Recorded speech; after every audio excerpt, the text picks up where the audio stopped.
तो माँ पिता कहते हैं कि भक्त बन रहा है क्या, माला छोड़। भैया गोस्वामी तुलसीदास जी यहाँ तक कह दिए कि मात पिता बालकन बुलावही उदर भरई कोई धर्म सिखावही। और माँ पिता अपने बालक को यही सिखाता है कि तुम कमा कैसे सकते हो, कमाओ बस। कमाने की पद्धति केवल मात्र व्यक्ति सीखना चाहता है, लेकिन जीवन जीने की पद्धति, जीवन जीने की कला उसको समझनी है। एक पिता अपने बालक को पढ़ा करके दिल्ली भेजा, दिल्ली से मुंबई, मुंबई से विदेश, घर द्वार बेच दिया उस बालक को पढ़ाने के लिए कि मेरा बालक इंटेलिजेंट बने, बड़े विद्वान बने और बड़ा पैसा कमाए। बाद में पता चला जब विदेश में सेटल हो गया तो फोन पर कहता है पिताजी आप अपना देख लीजिएगा, हम यहीं पर सेटल हो गए। अब पिताजी को हार्ट अटैक आ रहा है, घर पे कोई सेवा करने वाला नहीं है। इतना लड़का पढ़ लिया कि अब पिताजी को पहचानना तक भूल गया। तो भैया वैसा पढ़ाने से बढ़िया है कि आपका पुत्र निरक्षर ही घर पे रहे, कम से कम घर की गाय की और मैया के पिता की सेवा तो करेगा। अच्छा, पुत्र क्यों हम प्राप्त करते हैं या प्रदान करते हैं? माँ पिता का परम लक्ष्य होता है कि मेरा जो पुत्र है वह हमारी सेवा करे, यही तो परम लक्ष्य होता है। लेकिन हम अच्छा थोड़ी आपकी विडंबना ऐसी हो गई कि आर्थिक व्यवस्था केवल बनी है। अर्थ की महामारी में हम लोग पड़े हैं।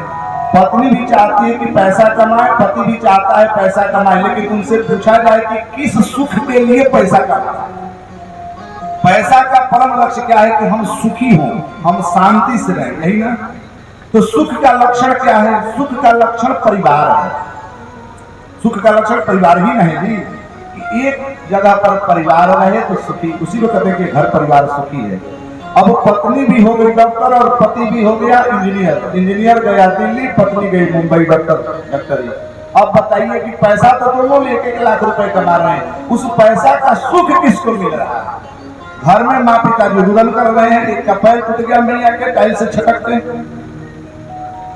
दाई तो आप पैसा से मंगा लोगे कि घर में एक दाई लगेगी, वो घर की सफाई करेगी, पैर हाथ दबाएगी, लेकिन जो सेवा भाव है वो आप चौपाई पढ़िए, चौपाई पढ़िए, चौपाई का जो एक आनंद है ना, गोस्वामी तुलसीदास जी कह रहे हैं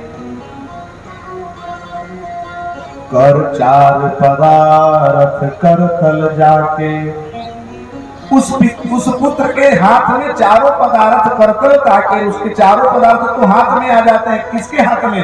तो जो पुत्र अपने माँ पिता की सेवा करता है, केवल माँ पिता की सेवा करने मात्र से चारों पदार्थ उसको सहज में ही प्राप्त हो जाते हैं। इस पर भागवत जी में भी कथा आती है, नभग और नाभाग।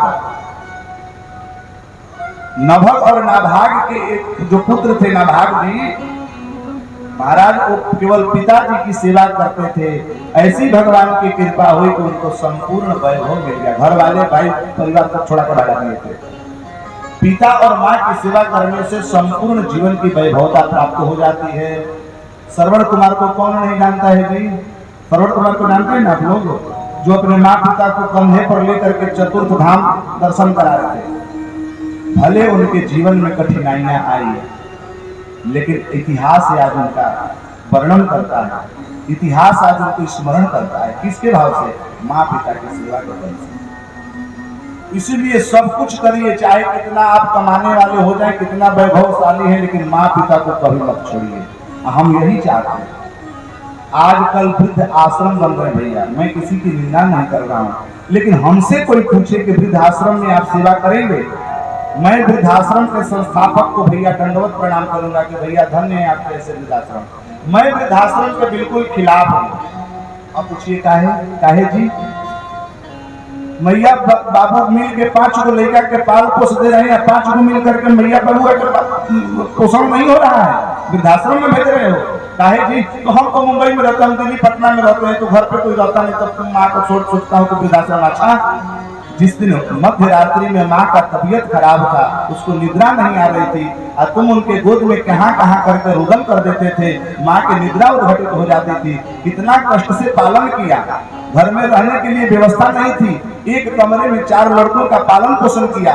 आज चारों लड़के बड़े बड़े होकर के 4 बंगले बना लिए। 4 बंगले में एक भी कोना माँ पिता के लिए नहीं है कि वृद्धाश्रम में भेज रहे हो।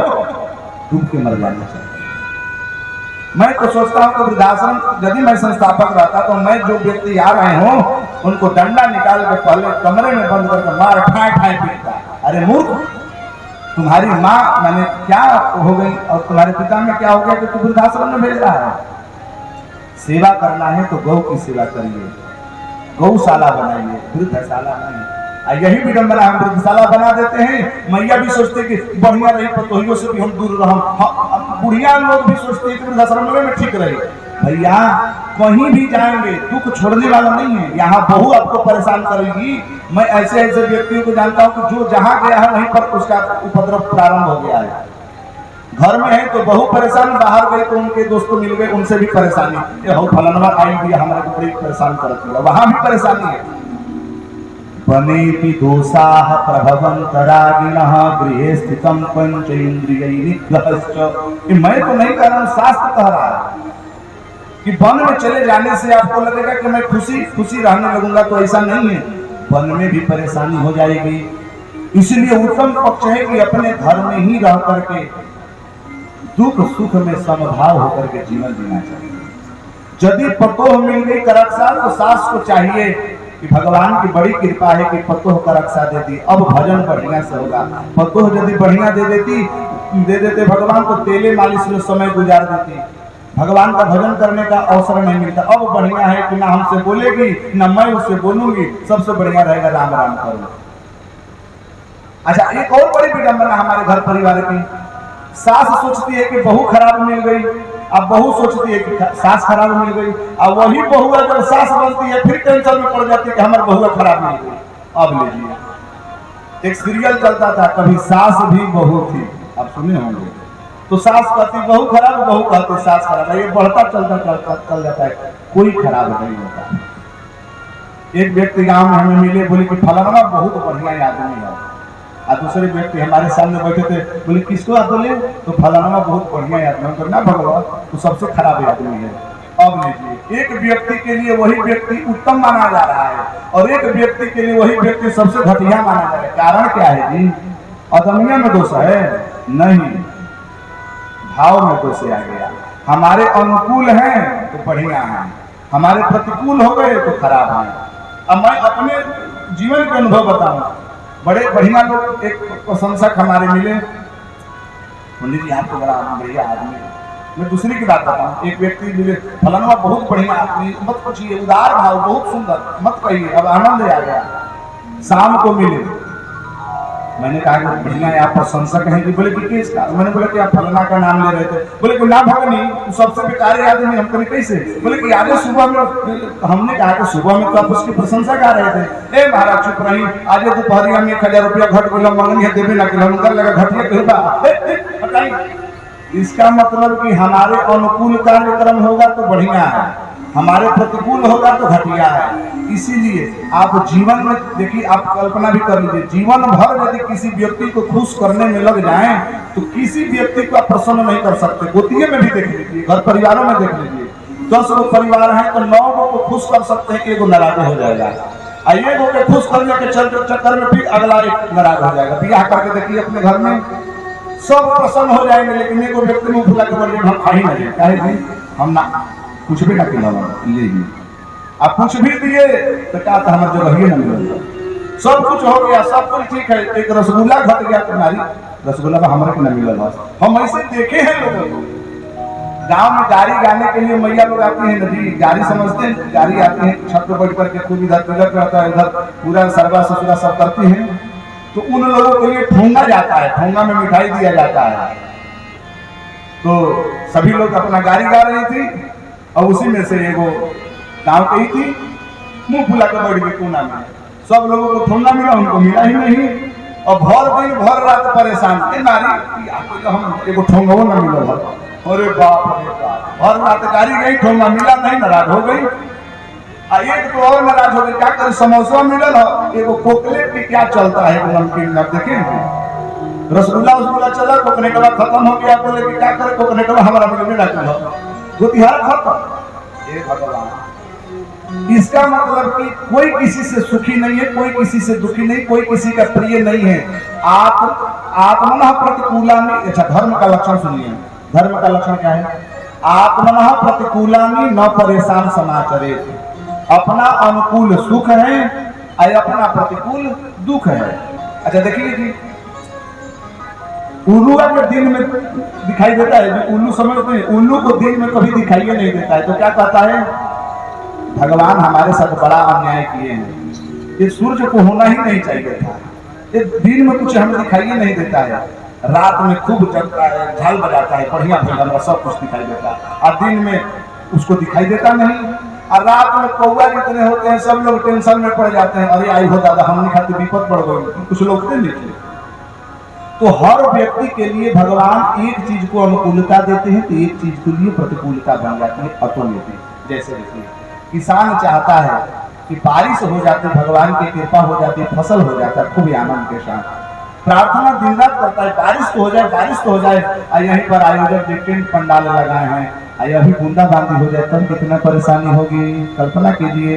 एक व्यक्ति कह रहा है कि बारिश हो जाए, बारिश हो जाए, बड़ा दिया कर रहा है, हम लोग सोच रहे कम से कम 7 दिन रुक जाए, बरिशवा के लोग आराम से कथा सुनेंगे।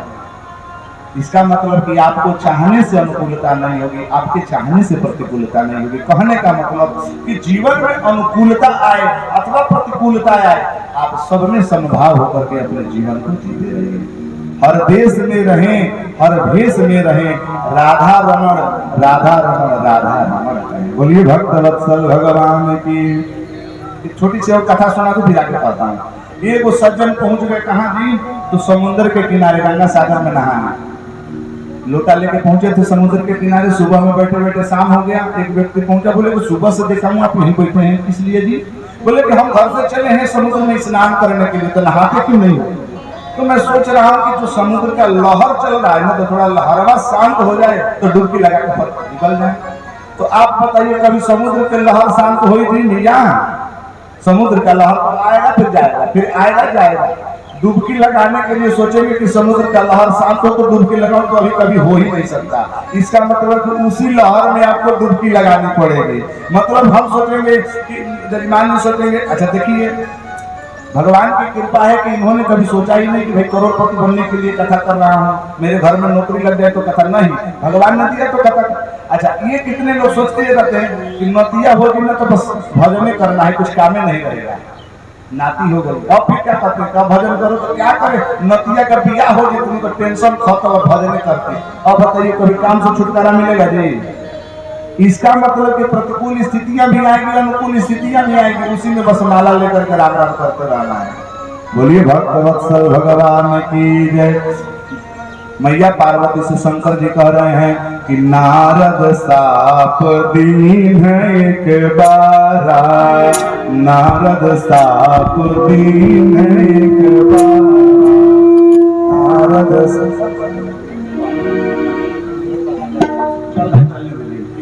नारद श्राप दीन एक बारा,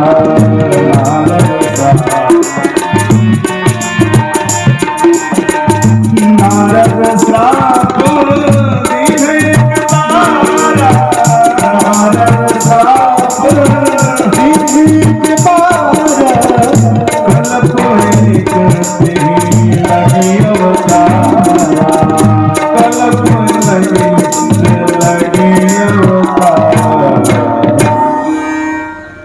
भगवान शंकर जी पार्वती मैया से कहे कि एक तो भगवान का अवतार का प्रयोजन है नारद जी का श्राप, नारद श्राप दीन है एक बार। मैया जी चकित हो गई, आई हो दादा नारद जी गुरु हैं